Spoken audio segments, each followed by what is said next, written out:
¿Va a subir el PPT después? Sí, también lo voy a subir, así que no se preocupen. ¿Les sale que está grabando? Sí, Ya, sí. ya, démosle entonces.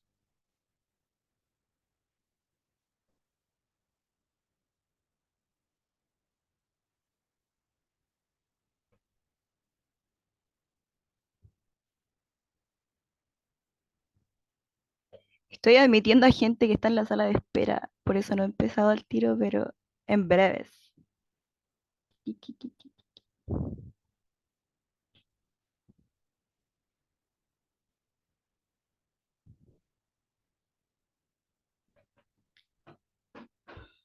Ya, chicos y chicas. Entonces, vamos a dar inicio a nuestra primera ayudantía, que espero que el hecho de que se haya corrido un poco la prueba les haya dado espacio para estudiar mejor, para leer mejor el texto, que les comenté que hicieran hincapié en eso más que nada. Y bueno, vamos a hacer un recuento general, tipo vamos a pasar diapositiva por diapositiva, viendo los puntos más importantes.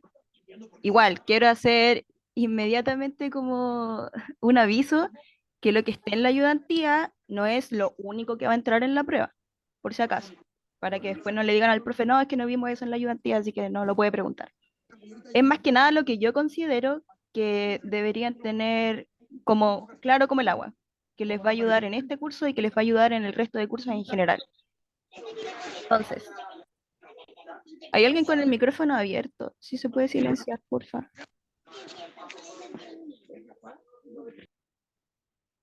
Ya. Entonces, fundamentos del derecho público. Por el nombre, que tiene la misma cátedra, entendemos que buscamos la fundamentación, la justificación que tiene el derecho público y las figuras que trabajan en el derecho público para impartir el control de la sociedad.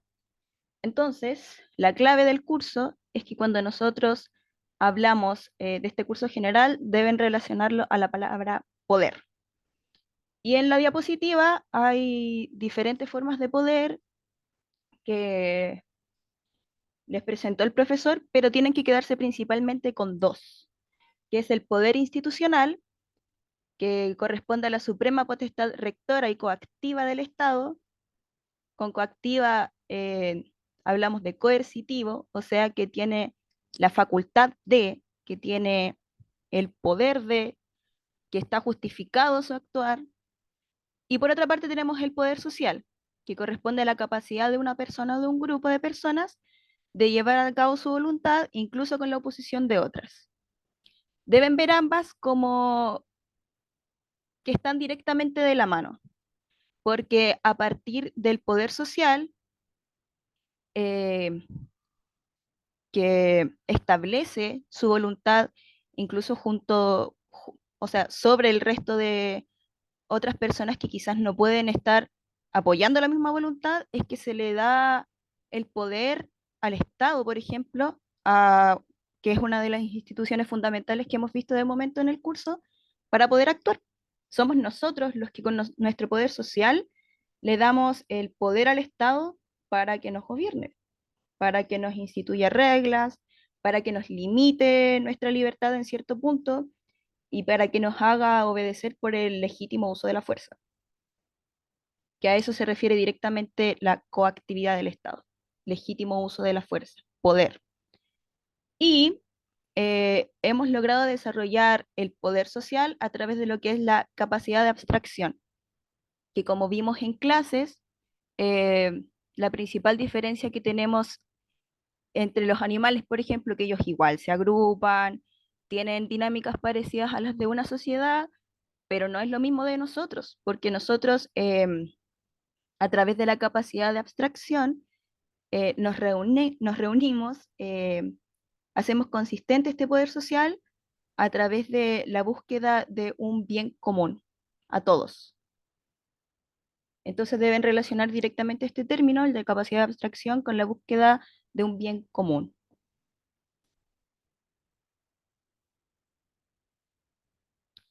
Estado.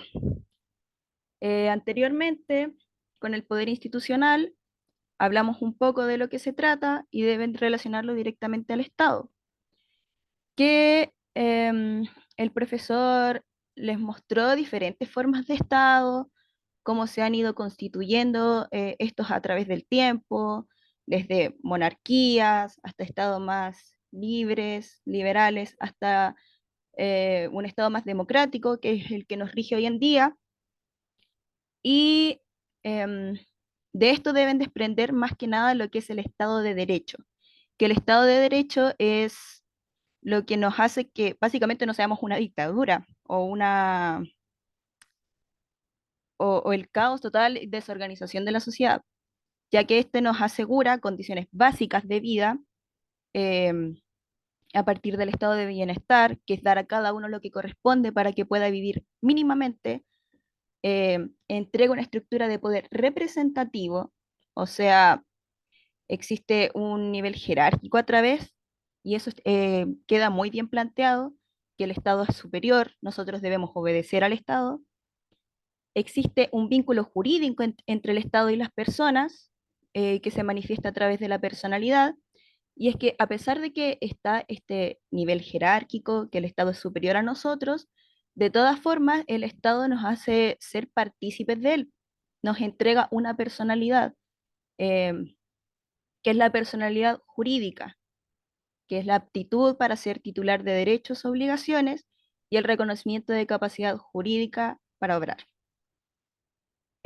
Más adelante van a ver como específicamente lo que corresponde capacidad, que no los quiero atormentar ahora con eso, ya los van a atormentar más adelante, pero en pocas palabras existen dos tipos de capacidades, de goce y de ejercicio.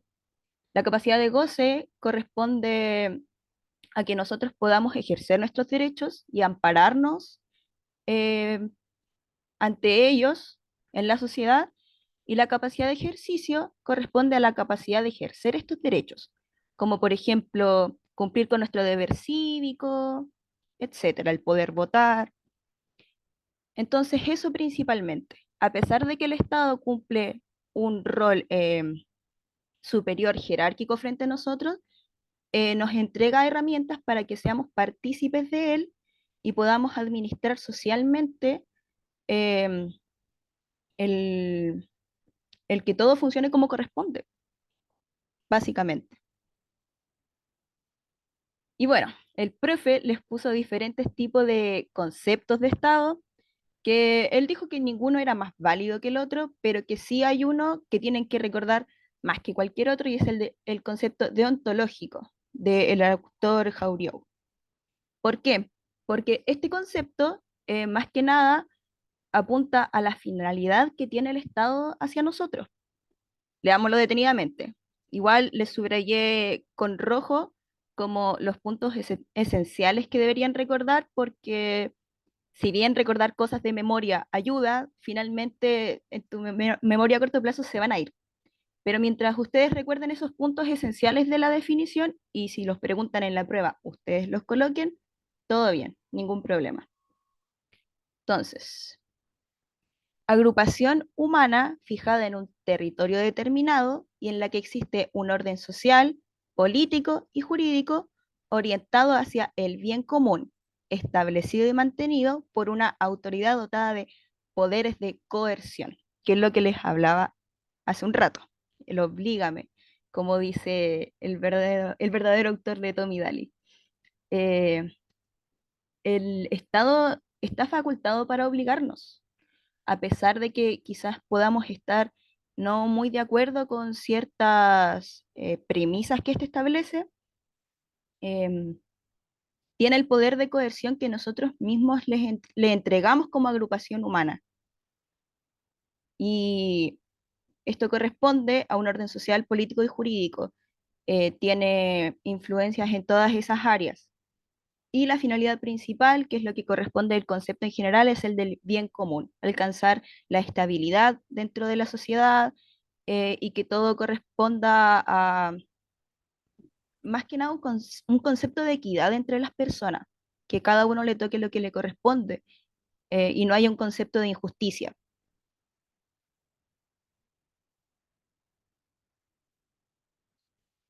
Y aquí eh, no les quiero meter miedo, pero pienso que es lo que ustedes deberían tener más ojo, porque el profe me comentó que durante las clases hubieron muchas dudas al respecto de esto, muchas. Y en la ayudantía de hoy tengo como objetivo que les quede claro al menos un concepto en común, así que avancemos. Y es respecto a la justificación del Estado. El profesor mostró diferentes tipos de doctrinas, de diferentes autores, que la verdad la información que está dispuesta en el PPT es bastante clara, pero el día de hoy vamos a hacer énfasis en unas en particular, que son las doctrinas jurídicas sobre el Estado. Subrayamos jurídico. En primer lugar, tenemos la doctrina patriarcal, que es aquella en donde el Estado es la proyección social de la familia. Em, Igual esta doctrina siento que está un poco obsoleta, porque de hecho el profe comentó que funcionaba en principio de que los, ¿cómo decirlo? Los vasallos deben honrar al rey, como un hijo debe honrar a su padre. Bueno, nosotros ya, al menos en este lado del mundo, no obedecemos a las monarquías, pero es lo que les hablaba hace un rato sobre esta figura jerárquica superior, eh, que la doctrina patriarcal la ve como de una forma más amena, más familiar. Es eso básicamente. Por otra parte, la doctrina patrimonial es aquella en que el Estado ejerce dominio para mayor bien de las personas. Y es por eso que finalmente nosotros le entregamos la capacidad de actuar eh, bajo el legítimo uso de la fuerza, porque entendemos que todo lo que el Estado hace o intenta en la práctica hacer es por el bien de nosotros. En nosotros todos consensuamos que el Estado tiene la función de actuar en nuestro favor, para beneficiarnos. Y eh, aquí quiero que pongan más ojo que nunca, que son las doctrinas contractualistas, que son aquellas que nacen a través de un contrato social. Entonces, en esta lámina tenemos a Lionel Hutz, abogado de los Simpson, que nos define horriblemente contrato, y eso es lo que yo precisamente no quiero. Quiero que ustedes después de esta ayudantía jamás, pero jamás se le olvide el concepto de contrato, porque si no entendemos lo que es un contrato social, jamás vamos a poder entender lo que es una doctrina contractualista. Y pucha, así como técnicamente un contrato es una convención de voluntades. Tampoco los voy a torturar ahora con esto, con una definición muy compleja o que ustedes se tengan que aprender de memoria, pero lo que no quiero que olviden jamás es que cuando hablamos de contrato, eh, queremos hablar de un acuerdo entre las partes, un acuerdo común entre partes. Entonces, por un lado tenemos teoría de contrato social como un hecho histórico, que básicamente corresponden a, tal cual lo dice su nombre, nacen a través de un hecho histórico. Hobbes nos dicen que las personas crean un Estado para garantizar la paz. Esto con el fin de evitar las guerras, estados de catástrofe, nos organizamos para cuidarnos entre todos y garantizar la paz. Entonces el hecho histórico sería evitar guerras. Por otra parte, Locke nos dice que frente a un estado de naturaleza, las personas crean un estado para garantizar libertades y derechos. Locke se va a hablar de lo que es directamente la ley del más fuerte. Nosotros nos organizamos como personas, creamos y le damos legitimidad al Estado para que básicamente haya un concepto de equidad y justicia. Las cosas no las gane el que tiene más influencias o el que sea más fuerte físicamente, o etcétera. Somos todos iguales y a todos se nos debe garantizar las mismas libertades y derechos, sin importar estrato social, características personales, etcétera. Por otra parte, tenemos el contrato social como hipótesis metodológica, que aquí Yo personalmente, cuando vi este ramo, me costó un poco entender ciertas cosas. Y si mal no recuerdo, igual el PPT, igual como que lo establece de forma un poco abstracta, un poco más compleja, pero tratemos de hablar esto en español. Básicamente, a diferencia de la hipótesis histórica anterior, aquí se nos dice que no existe un orden prejurídico, o sea, no existe un hecho histórico en particular, que el Estado y la normativa solo se legitima por nuestro actuar. O sea, llevamos practicando estas normativas y obedeciendo a ellas tanto tiempo que básicamente se transforman en costumbre y por eso nosotros les damos el valor que tienen. No existe un hecho histórico como comentaba anteriormente, sino que quizás suena un poco al lote, pero supone que en algún punto de la vida todos nos pusimos de acuerdo en unas normas fundamentales. Y mediante nuestra actuación de acuerdo a ellas, las legitimamos, como mencioné anteriormente. En el caso de Kant, Kant nos dice que hay que actuar de forma razonable como margen, o sea, que el margen que él establece es que actuemos frente a la razón, lo que por regla general o por, ¿cómo decirlo? Por lo que es más razonable para las personas deberíamos actuar. Em, y que este margen social que establece, nos da libertad porque sabemos qué hacer. Es como un poco, siento que es como seguir al resto, o sea, el resto de personas lleva obedeciendo a una normativa tanto tiempo y lleva actuando de acuerdo a la razón tanto tiempo, que es como lo socialmente aceptable, que tengo un margen en el que me permite cómo saber moverme al final y al cabo dentro de la sociedad.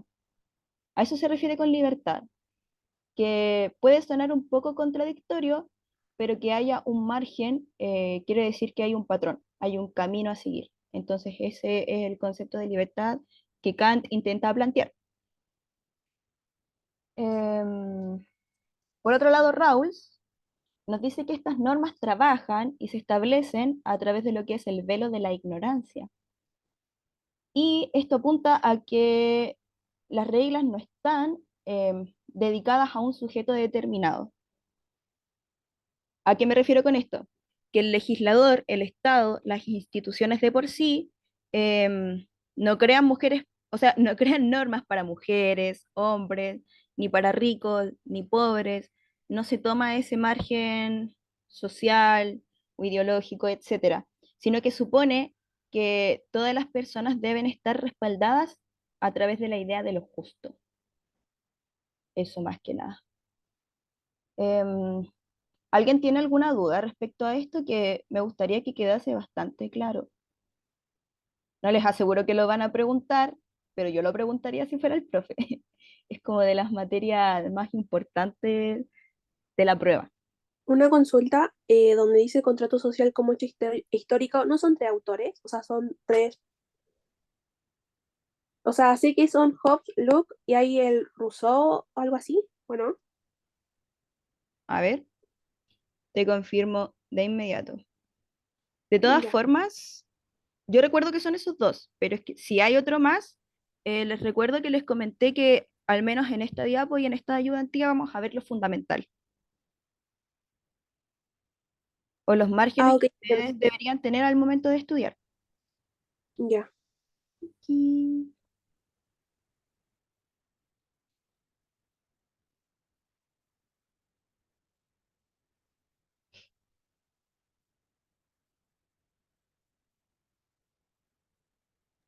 Igual en la diapo solamente aparecen esos dos. Sí, eso estaba confirmando. Sí, efectivamente salen solamente esos dos.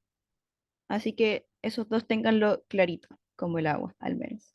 Sobre la hipótesis metodológica, ¿alguna duda al respecto? No me enredé mucho.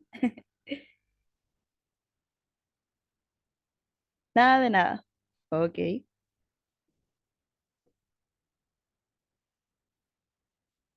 Y por último, o sea, hay más cosas relevantes, tales como los elementos del Estado, que de todas formas considero que en las diapos y en las clases quedaron más o menos claros. Si tienen alguna duda al respecto, déjenla ahí como pinchada en sus cabecitas y las conversamos al final de la presentación.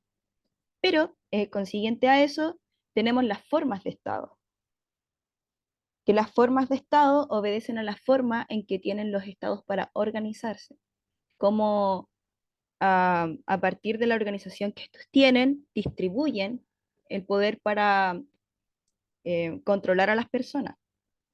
Y tenemos tres formas que vimos en clases. Vimos el Estado unitario, el Estado federal, el Estado regional. Les dejé una breve definición de lo que trata cada uno y abajito les dejé también características que ustedes deberían tener en claro, que el profe dejó más en la presentación, pero estas son las que pienso que deberían considerar más que ninguna. Y que además corresponde a, como sentido común, porque por ejemplo, aquí una característica es mismo núcleo. Entendemos que en el otro entonces es diversos núcleos. Son como cosas fáciles de ir diferenciando. Bueno, Estado unitario. Entendemos que un Estado unitario tiene un solo centro de impulsión política y gubernamental, un solo ordenamiento constitucional y una sola población y territorio. Un ejemplo de Estado unitario, Chile. ¿Por qué? Porque el poder del Estado está concentrado. Me parece que en la diapo también el profesor les dejó elementos del Estado unitario, que igual les recomiendo que se los repasen bien, pero esta es la idea principal que ustedes deben tener en mente. Y esas son las características, mismo núcleo de poder, mismo grupo humano, etc. Por otra parte, tenemos el Estado federal, que es aquellos estados en que hay una pluralidad de ordenamientos constitucionales, entre los cuales destaca uno como principal y al cual están subordinados los demás. Un ejemplo de un estado federal es, por ejemplo, Argentina. Argentina funciona de esa forma. Y sus características principales es que funciona con diversos núcleos de poder, existe una autonomía de los Estados miembros, existe una pluralidad de sistemas jurídicos y constituciones, etc.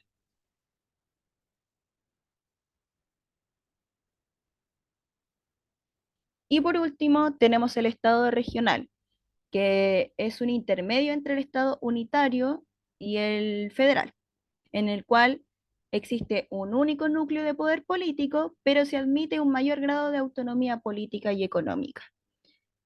Un ejemplo de esto puede ser España, el Reino Unido, son los principales em, representantes de los estados regionales. Y, pucha, si es un intermedio entre ambos, ¿cómo los podemos reconocer? ¿Cómo no sabemos que uno corresponde más a uno que al otro? En esto deben basarse, en que un Estado unitario tiene territorios especiales, es un Estado en el que las distintas regiones o provincias tienen algunas facultades legislativas y Estado en que las distintas regiones o provincias tienen autonomía económica. Eh, Cuando traten de clasificar, eh, piensen en el porqué de esto. ¿Por qué dividir los estados siendo que responden a una misma finalidad, que es el bien común de todos? Bueno, existen países en que sale mejor o más conveniente para el legislador separarlos, ya que funcionan diferentes respecto a su cultura, o porque tienen diferentes finalidades particulares, que de todas formas son en beneficio del bien común, pero se dedican a algunas otras actividades específicas que necesitan una regulación especial. Por ejemplo, un, una parte del Estado en que se dedique exclusivamente a la pesca, por ejemplo. no va a tener exactamente la misma regulación que una parte del Estado que sea desértica, por ejemplo. Que nosotros en Chile tenemos esta característica. Tenemos un desierto y tenemos partes pesqueras, hay una diversidad bastante grande. Bueno, en Chile no se da esto, pero hay otros países que lo han implementado porque les resulta más cómodo de legislar y le da más autonomía política y económica, como se menciona en la diapositiva. Y les dejé por último un meme boomer de tía, porque de verdad quiero que no se les olvide jamás la definición de contrato, porque si no saben la definición de contrato, o al menos las palabras claves para entender lo que es un contrato, les va a costar mucho entender teorías contractuales de por sí. Entonces eso, pues chicos, disculpen si es un poco breve, pero la verdad es que estamos un poco corriendo con el tiempo.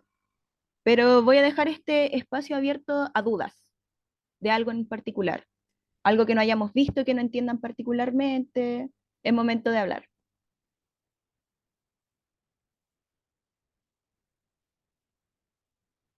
¿Qué más les quería decir? Respecto al texto, em, personalmente no estoy facultada para responderle dudas, ya que por carga académica yo no me pude leer el texto, pero si tienen dudas de eso, les recomiendo que le manden un correo directamente al profesor. Dijo que estaba con la completa disposición para responder dudas escritas. Aparte de eso, ¿algo más? En el chat preguntaron algo. A ver, hoy tengo como 8 mensajes en el chat, perdón. Estaba concentrada. A ver, vamos a ver de a poco. ¿Es necesario aprenderse todos los exponentes autores? Absolutamente todos de memoria, no. Te recomiendo, o les recomiendo a todos en general, aprenderse como los principales. Igual no es necesario que se aprendan el nombre y el apellido. A mí me servía estudiar aprendiéndome solamente el apellido. Al menos. El profesor no es tan específico con eso. Así que no tengan preocupación. Grande los Simpson. Con ellos aprendí que era un estado federal. Bien, cultura general. Una consulta, ¿la clase quedará grabada? Sí. ¿Podrías explicar de nuevo lo que es hipótesis metodológica, por favor? Sí, al tiro. Leo todo y retrocedo. Tengo una duda sobre la prueba. ¿El profe baja mucho por la ortografía? Em, Miren, yo que también les voy a corregir la prueba, con el profe tenemos como un consenso.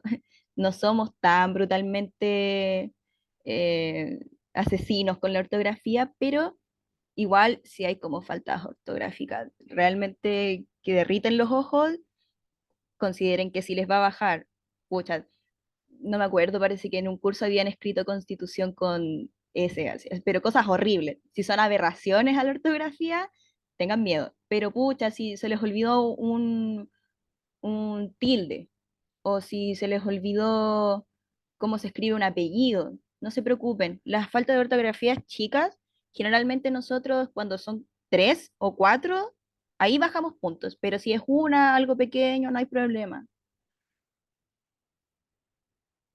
Lo de contrato, la definición o las teorías.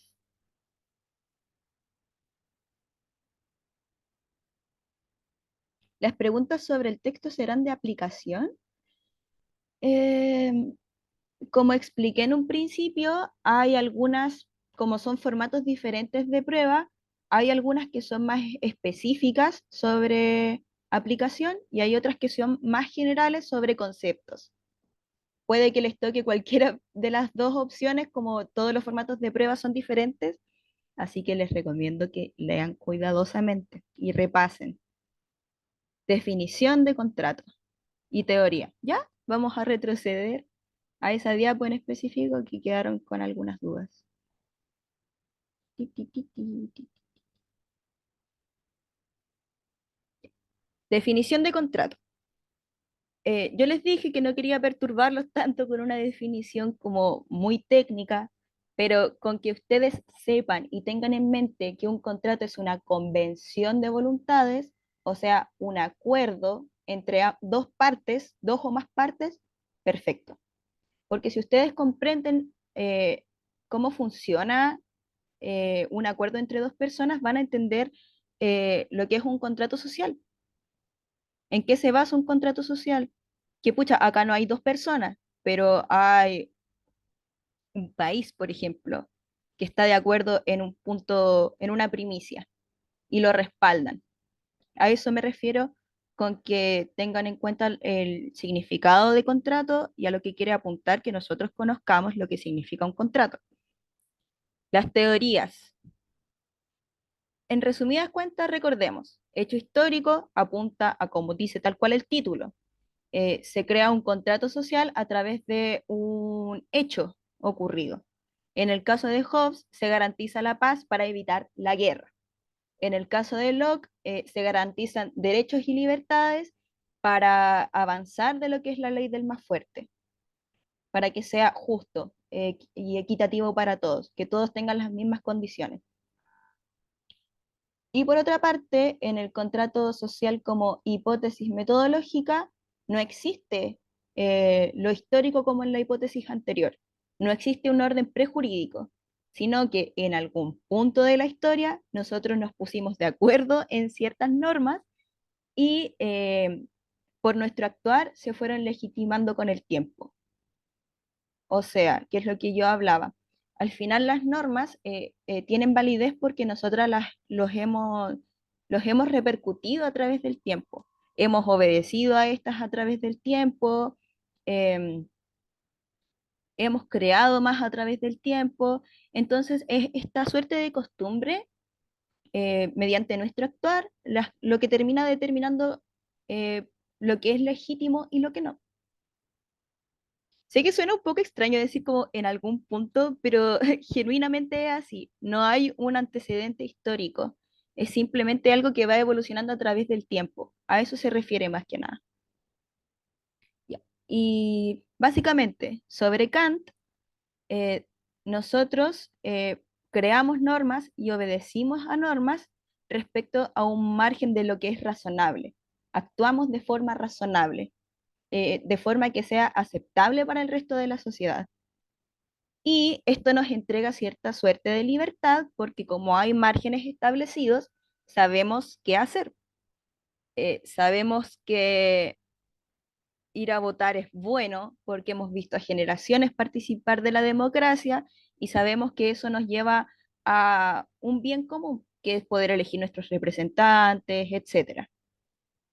Y por parte de Rawls, él ve que las normas se establecen desde el velo de la ignorancia, que hablábamos, que él dice que las normas no apuntan a un sujeto determinado, no apuntan a hombres, ni mujeres, ni ricos, ni pobres, a pesar de que hay ciertas regulaciones que son un poco más específicas, pero el Estado en general, él dice que hace ojos ciegos a eso, tiene un velo de ignorancia respecto a eso, porque él apunta a lo que es la idea general de lo justo. A eso se refieren las teorías. ¿Queda un poco más claro ahora? Gracias, Madeline, por la explicación. No es nada. Sí, quedó más claro. Ya. Y eso respecto a materia, como le estaba comentando más o menos antes de que empezara a grabar, el profe dijo que iba a tener un poco de piedad con ustedes, que las preguntas de materia no estaban complicadas, pero que le pusieran ojo al texto. Bueno, no están complicadas si es que estudian claramente, pero esa es como la base principal de todo. Ahora, recomendaciones que generalmente preguntan al momento de la prueba. Em, sí, voy a subir el PPT.